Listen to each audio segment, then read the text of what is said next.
je vous remercie d'être présent aujourd'hui, puisque aujourd'hui, en tant que Maliens de la diaspora, nous sommes réunis aujourd'hui pour exprimer notre solidarité à l'égard de notre président, Demba Jabira, qui a été interpellé le 9 décembre dernier euh, concernant une affaire, le 6, voilà, le 6, excusez-moi, le 6 décembre dernier, concernant une affaire relative au Haut Conseil.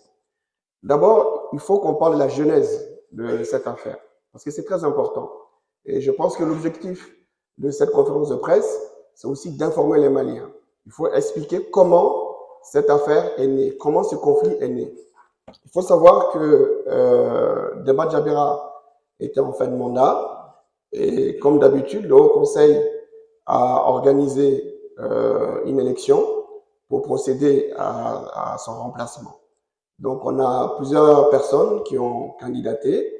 Madame Fatmata Bouné, Monsieur Issa Diallo, Monsieur Adi Diarra, Madame Dala Dramé et Monsieur Mahmoudou Amadou Maïga. Donc, ces personnes-là ont candidaté. Donc, on a mis en place une commission qui devait superviser cette élection. C'est-à-dire que Demba Jabira n'était pas candidat. Demba Jabira a pris la décision lui-même de ne pas candidater. Donc, on a mis en place une commission indépendante qui était chargée d'organiser l'élection. Donc, l'élection a été organisée. Qu'est-ce qui s'est passé? Le 30 juin 2024, les associations membres du Haut Conseil ont largement voté. La difficulté est que la difficulté est née des urnes. Pourquoi? Parce que, je vous rappelle que les urnes, ce qui est ressorti des urnes, c'est que Mme Dala Dramé a eu 34,73% des suffrages, Mme Fatoumata Bouné a eu 29,55% des suffrages, M. Issa Diallo 27% des suffrages, M. Adi Diarra 7,4% des suffrages et M. Mahmoudou Amadou Maïga 1,12% des suffrages. Quand on observe ces résultats, on voit qu'il n'y a aucun des candidats n'a eu la majorité absolue. Aucun des candidats n'a eu la majorité absolue. Il faut savoir que les statuts, les textes qui régissent le Haut Conseil prévoient que les membres du bureau, y compris le président, sont élus à la majorité absolue. Majorité absolue, ça veut dire quoi? Ça veut dire que pour être élu dès le premier tour, il faut obtenir 51% des voix.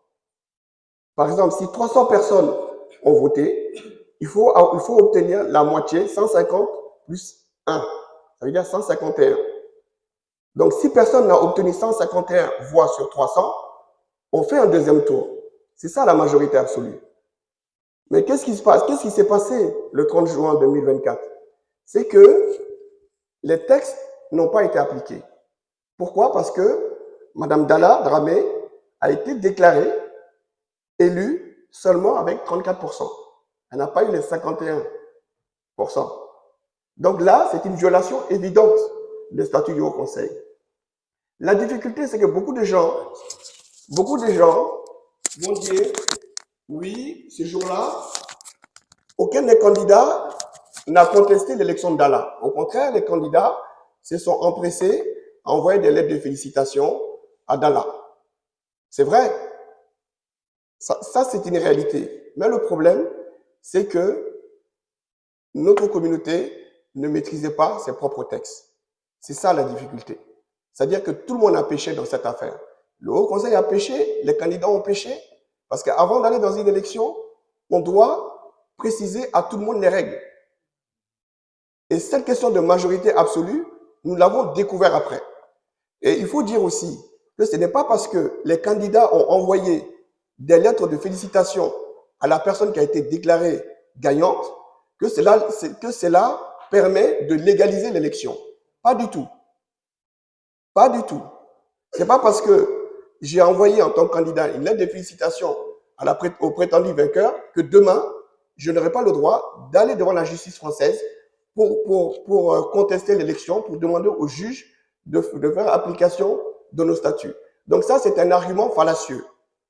La communauté malienne est en droit de demander le respect des textes. Et il faut savoir que les textes dont on parle aujourd'hui, Madame Dalla Dramé ne peut pas ignorer ces textes, puisque c'est elle qui les a signés. C'est un texte qui a été adopté quand elle était secrétaire générale du Haut Conseil.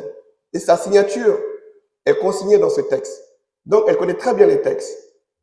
Donc, c'est là que la difficulté est née. Lorsque cette difficulté est née, Demba Jabira a reçu un courrier de l'un des candidats. Il a reçu un courrier de l'un des candidats. Il a aussi reçu des plaintes d'autres candidats. Et là, Demba, en sa qualité de président de l'association, au vu du fait qu'il y a une contestation électorale, Demba a décidé d'examiner le sérieux de cette contestation. Et Demba, en sa qualité de président et respectueux des textes, Demba a pris attache avec Bamako pour expliquer à Bamako, voilà, bien que vous ayez validé cette élection, j'ai des candidats qui ont élevé une contestation sérieuse. Quelle est cette contestation sérieuse? C'est que la majorité absolue, c'est la majorité absolue qui est exigée dans les textes et non la majorité relative. Et c'est vrai que quand on prend les textes du Haut Conseil, notamment l'article 21, l'article 21 dit clairement que le bureau est élu au scrutin majoritaire. Scrutin majoritaire. C'est écrit noir sur blanc. Moi-même, avant même que l'affaire prenne une telle proportion, j'ai discuté avec tous les acteurs. J'ai attiré l'attention de tous les acteurs sur les exigences de cet article 21. Voilà, majorité absolue. Maintenant, certains ont pensé que c'est... Parce que ce qui est dangereux, en fait, il faut que les gens comprennent. C'est vrai que le Haut Conseil des Maliens de France est un démembrement du Haut Conseil des Maliens de l'extérieur. Mais attention, attention, attention. Le Haut Conseil des Maliens de France est une association de droit français. C'est une association qui est soumise au droit français, pas au droit malien. Je ne le dis pas par mépris à l'égard du droit malien. Je dis comment ça fonctionne. Ça veut dire quoi? Ça veut dire que lorsqu'il y a un problème juridique qui est soulevé, on doit examiner ce problème juridique au regard de la loi française.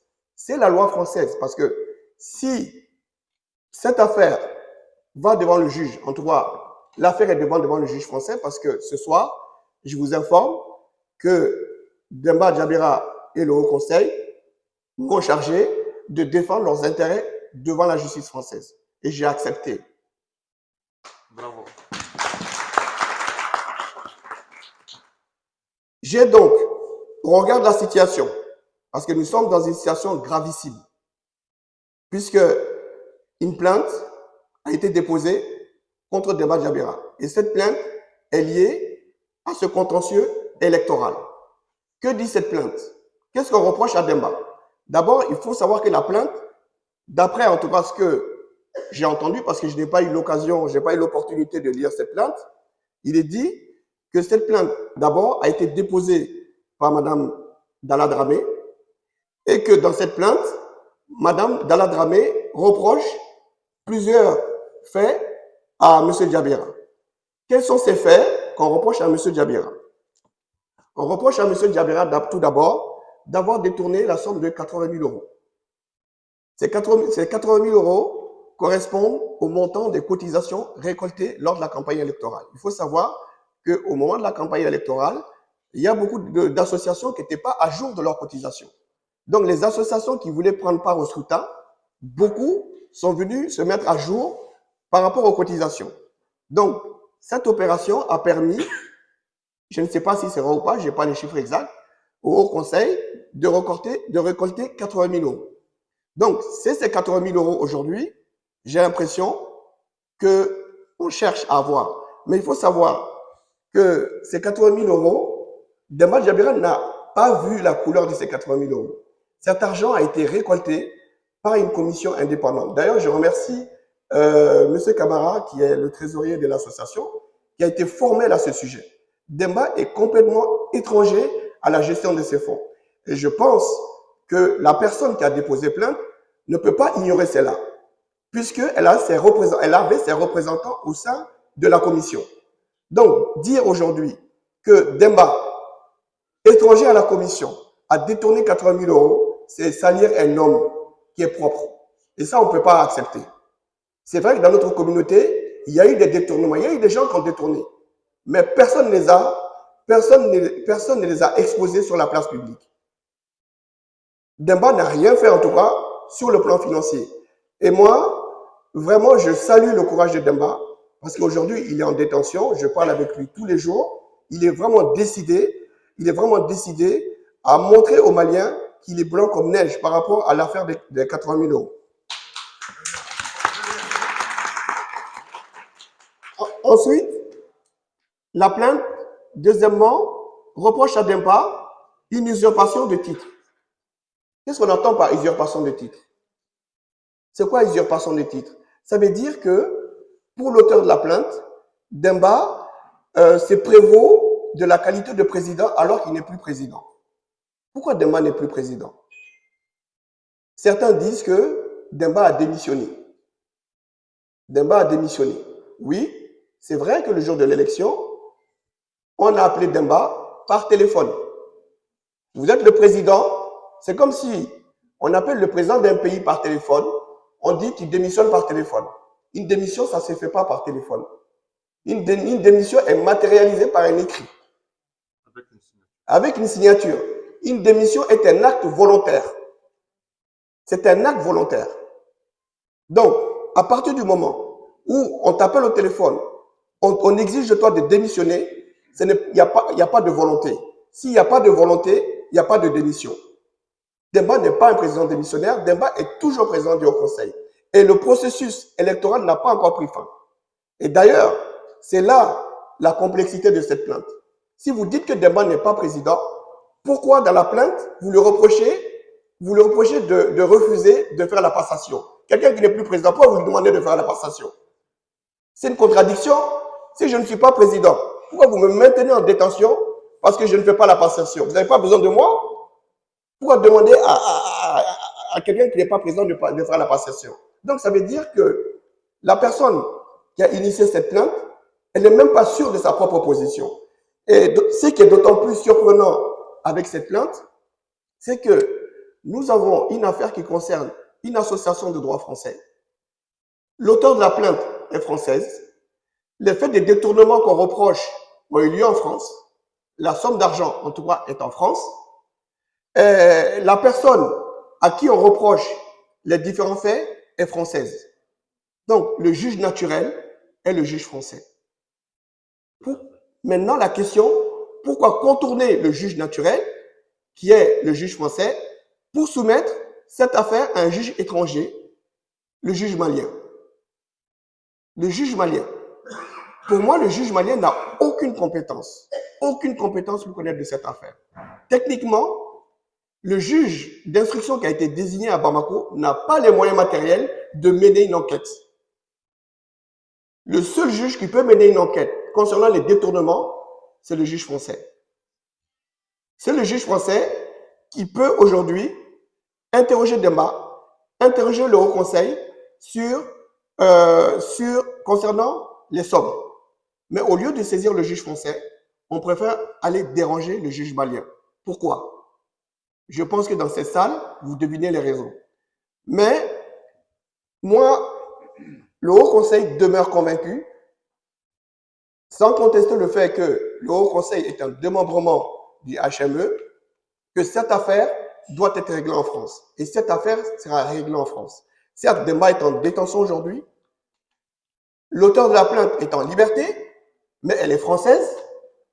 Et elle sera convoquée devant le juge français. Elle va s'exprimer devant le juge français. Et moi, je vous dis une chose.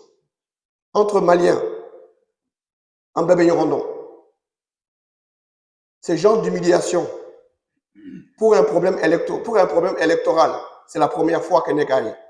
Quoi? Parce que, élection Kera, en tant que président, on m'a saisi d'une contestation électorale J'appelle Bamako pour soumettre ce problème à Bamako et on va déposer une plainte contre moi pour m'enfermer. Donc le but, c'est de m'intimider.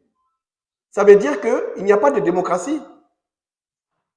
Ça veut dire que si on n'est pas d'accord, on nous enferme. Ça, c'est pas le Mali croix. Ça, c'est pas le Mali croix. Et moi, je trouve dommage qu'entre Maliens et la diaspora, ça, c'est un précédent fâcheux. Parce que dans la Bégamine Keta, ni à Taragné, Sini, dans ta élection dans 5 ans, allez faire le Gadatou. Parce qu'elle aura créé un précédent.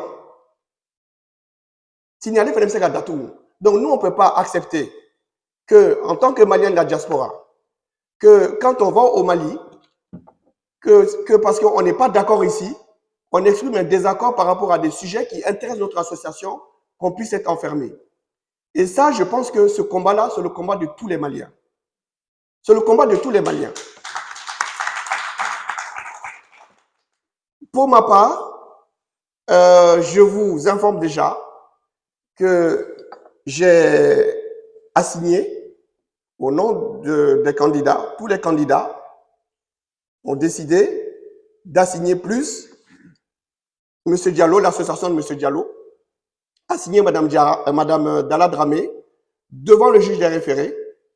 L'assignation a été remise à Mme Dalla Dramé le 11 décembre dernier en main propre par l'huissier. Donc, elle est convoquée devant le juge des référés de Bobigny pour parler d'abord de son élection. Parce que même l'élection est problématique. Son élection est problématique. Elle a été élue à la majorité relative. Ce n'est pas une majorité absolue. Et moi, franchement, je salue quand même l'esprit de compromis des autres candidats. Parce que les autres candidats, au départ, ils ne voulaient pas contester le bureau de Dalla. Ce qui était important pour les autres candidats, c'était la question de la composition du bureau. Mais malgré tout ça, Mme Dramé Dalla a refusé tout compromis. Elle a refusé tout compromis et aujourd'hui, on est parti très loin puisque une plainte fallacieuse, je dis fallacieuse parce que juridiquement, il n'y a rien qui est fondé dans cette plainte.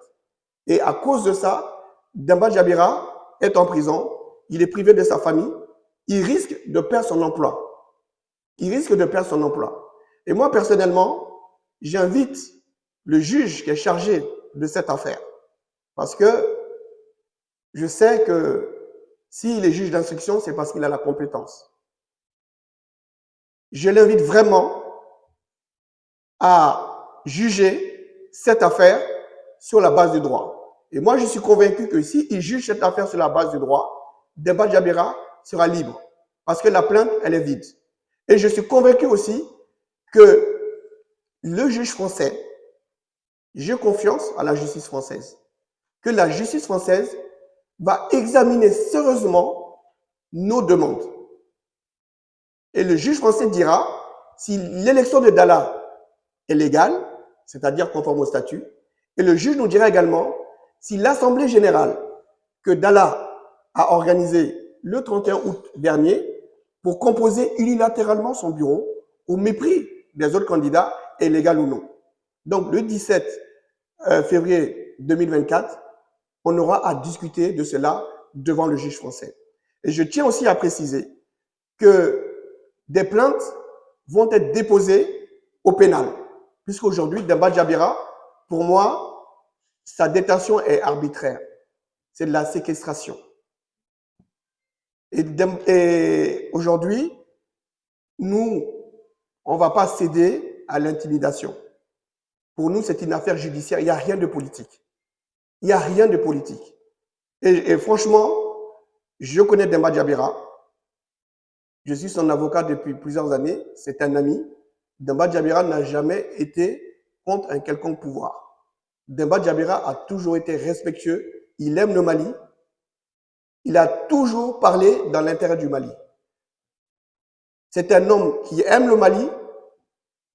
Aujourd'hui, on enferme, qu'on veut pointer du doigt, comme un adversaire du Mali. Demba Djabira n'a jamais été un adversaire du Mali, il ne le sera jamais.